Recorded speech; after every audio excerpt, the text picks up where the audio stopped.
Shalom, giving all praise, glory, and honor to Yahweh, Bahasham Yahushai, Bahasham Kahakodash.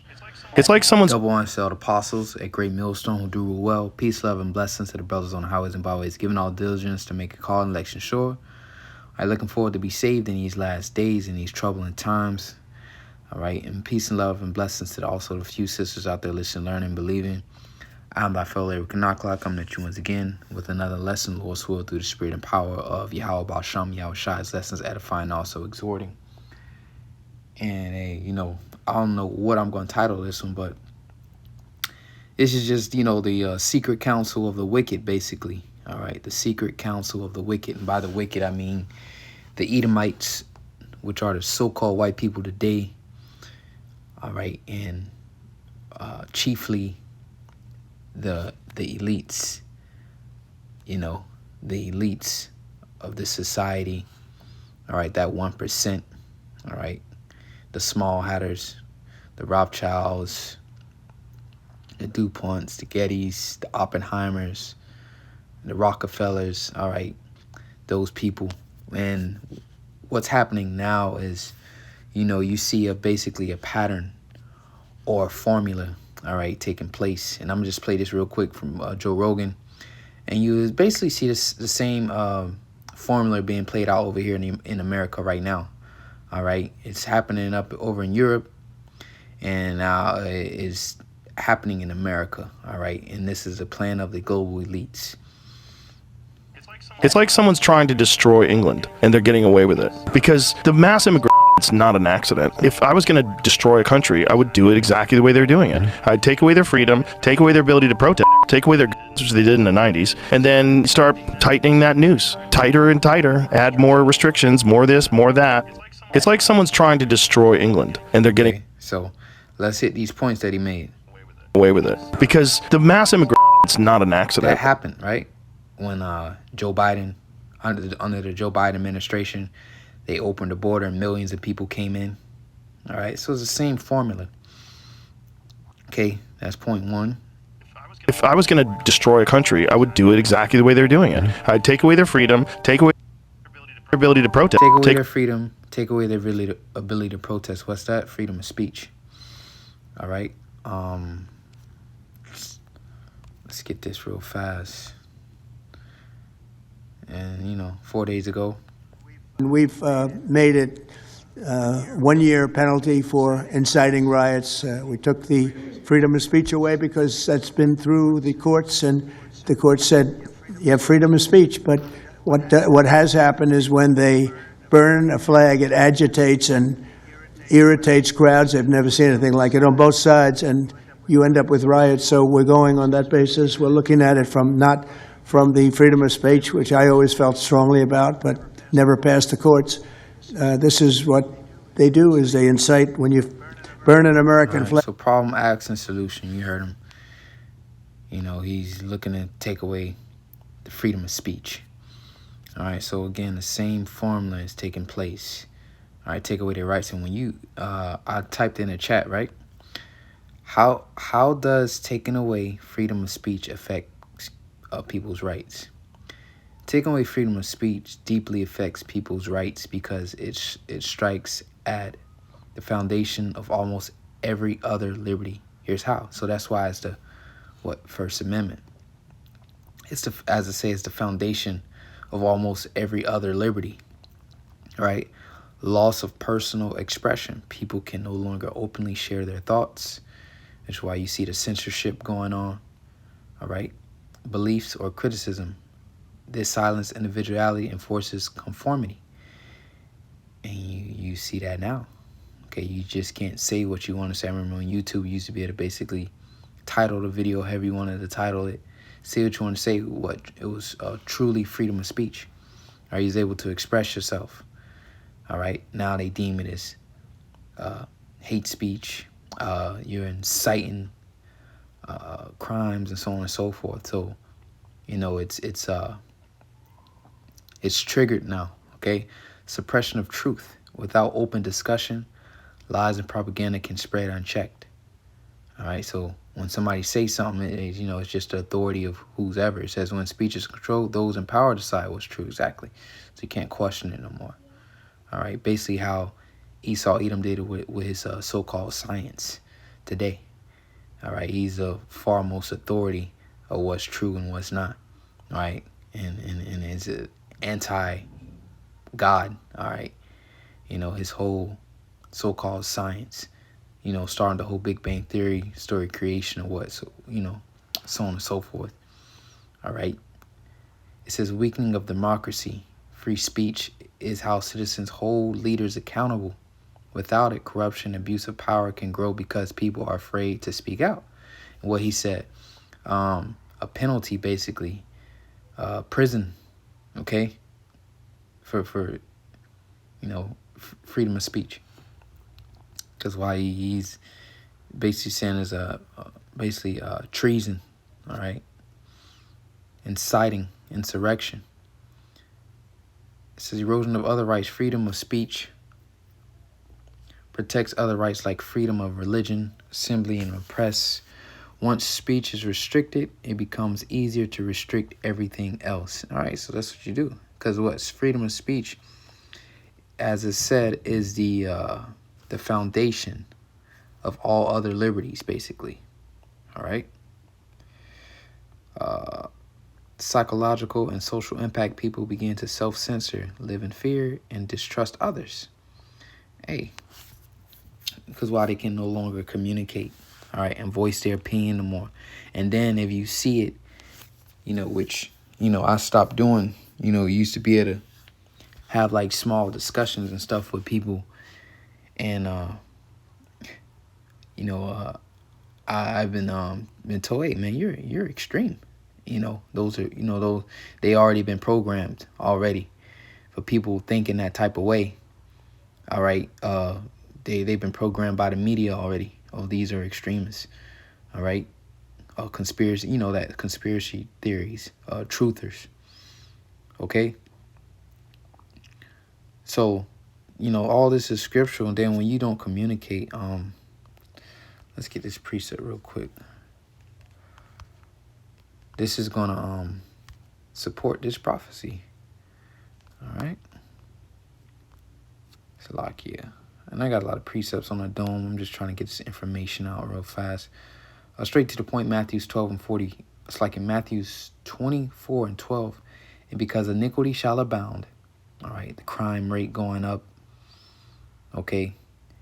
The love of many shall wax cold. Okay. So this is going to support that. All right. Self-censor, live in fear, and distrust other societies become divided. What? Division. This, these are all script. I can pull so many scriptures out, so I'm gonna just try to grab each one that comes to my mind. All right, because I didn't really have, this really planned like that.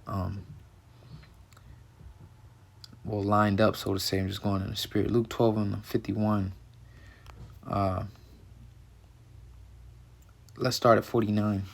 Luke 12 and 49. I am come to send fire on the earth, and what will I if it be already kindled? So, Yahushua said he come to bring fire, because he's coming with the judgment.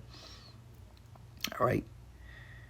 In the midst of the Third World War, the missiles are going to be shot off, and then Yahushua is going to come right in the midst of that, with the what you call spaceships, the UFOs, with his lasers coming out of them. All right. It says, "But I have a baptism be baptized with, and how am I straightening till it be accomplished?" So the hell Yahushua had to go through the baptism, but he's done. He did what he had to do. We're just waiting for him to return. It says, "Suppose ye," that's the point, "suppose ye that I am come to give peace on earth? I tell you nay, but rather division." But even when he was on the scene over 2,000 years ago, all right, his presence and what he stood for automatically brought forth division. So here it is, the testimony of Yahushua. That's how you know the spirit of Yahushua is here. All right, the Lord is visiting the earth that he made. This is Revelation 19 and 10. "I fell at his feet to worship him, and he said unto me, See thou do it not. I am thy fellow servant, and of thy brethren that have the testimony of Yahweh Shai. His true name is Yahweh Shai. All right, the letter J didn't exist. All right, when Yahweh Shai was on the earth. It says that have the testimony of Yahweh Shai, worship the Most High, for the testimony of Yahweh Shai is the spirit of prophecy. So, with that being said, when he was on a scene, or that was that Luke 12? I believe it was Luke 12. All right. Was it Luke 12? Yeah, okay. So when he was on the scene, he brought forth the vision. So here it is, we in the last days now. All right. Yahweh Shai, the prophecies are starting to take place. When you read Matthew, the 24th chapter, he said, what shall be, basically he told the disciples what will be happening, all right, when he's getting ready to return. So you see that great division is taking place to the point of Babylon the Great, aka America, is on the brink of a civil war. Okay, so that's that division that Yahweh Shai is bringing.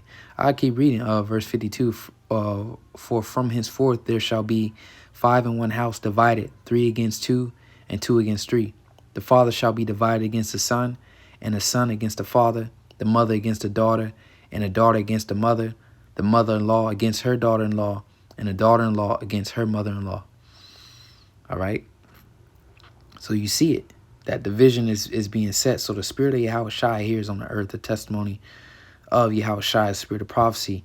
And the Lord is working on the minds of these kings to bring forth and systematically breaking this whole system down and ushering in the end of the world. All right, the end of this age, the Edomite age. Because what they're trying to do is create all this chaos and bring forth the order, which is found in Revelation, the 13th chapter and the 16th verse, which they're basically fondling, all right, everybody into that, to receive that mark, all right, that chip. Let's go back to this video, see if we can get a few more points out of it, see if the Spirit bring out any more precepts. Away their guns, which they did in the 90s, and then start tightening that noose, tighter and tighter, add more restrictions, more this, more that. Yep, more restrictions, more this, more that. Amen. Shall desire. All right, more restrictions, and you see that now with the part of that now with the government shutdown and the planes being delayed, and then you got these was it, I don't know if the brother posted, was it airports filing for bankruptcy or plane companies, something to that point, filing for bankruptcy. It's basically, you know, they ain't able to make no money. All right, they're not working. Flights are being delayed, so that's restricting travel within itself. Let's get this right here. 2 Ezra 15 and 17. Verse 14. Let's start at 14. 2 Ezra 15 and 14. Woe to the world and them that dwell therein, for the sword and their destruction draweth nigh, and one people shall stand up and fight against another, and swords in their hand. In the modern day sword, you know, definitely you go back during the ancient world, what majority everybody carried was an actual sword on them. All right, that would be equivalent to a firearm. All right, in that time, and, you know, a sword is not only pertaining to just the actual piece of a forged steel or metal. You know, it's just any killing instrument. All right. So that modern day sword, what everybody carry on them today. All right. And then just in Florida, what they basically you see people exercising the open carry law now. All right. So the stage is being set for all hell and chaos to break loose, for basically people to be unalived in mass numbers. Okay. But with swords in their hands, so everybody carrying, all right, heat on them, so to say. For there shall be sedition among men and invading one another. They shall not regard their kings nor princes.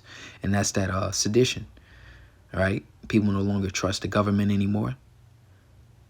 Okay? And basically Donald Trump has made himself a king, a dictator. All right? It says in the course of their actions shall stand in their power. All right? Verse 17, a man shall desire to go into a city and shall not be able. All right, the quarantine of the cities being cut off, transportation, all right, being limited.